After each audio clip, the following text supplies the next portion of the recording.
Our path leads us through the municipal gardens, a green lung in the middle of Hameln. And we have strange and spooky trees growing here. We have trees that are not indigenous to our region.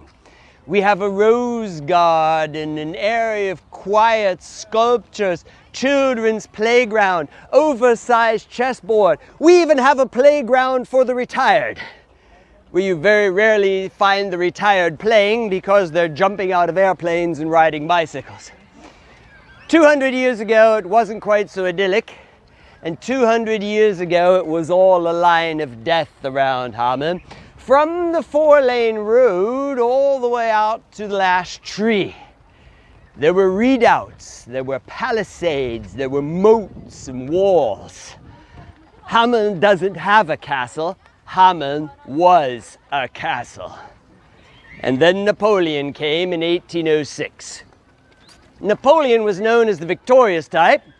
Hameln was known as the Gibraltar of the North and not able to be taken by ground troops. And when the irresistible force meets the immovable object, only one can go forth. And the people of Hameln gave up without a fight. The people of Hameln gave up without a fight, and the French helped us tear down the fortress within 2 years.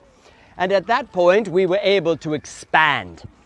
I neglected to mention there's a picture of it on page 4 of your lovely little and now wet pamphlet, which shows what the fortress looked like when Napoleon arrived here.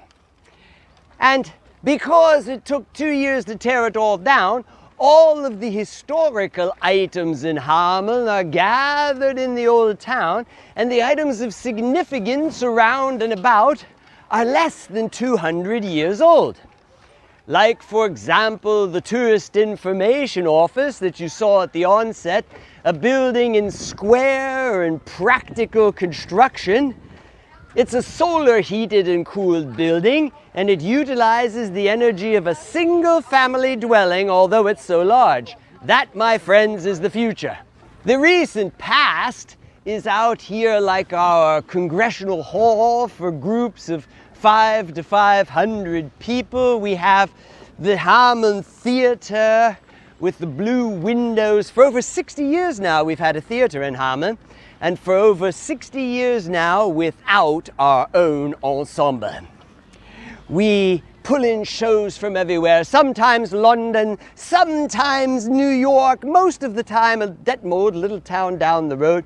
And this gives us a high level of culture here in Hameln. When we're talking about culture, there's the Artist Circle, famous house with changing displays. At the moment, Papa Salus Villar with passion. All sorts of passion is to be seen here. And the people of Hameln are passionate about their culture. And the big cultural highlight is, of course, here. Here on Wednesdays, here on Saturdays, here is the farmer's market.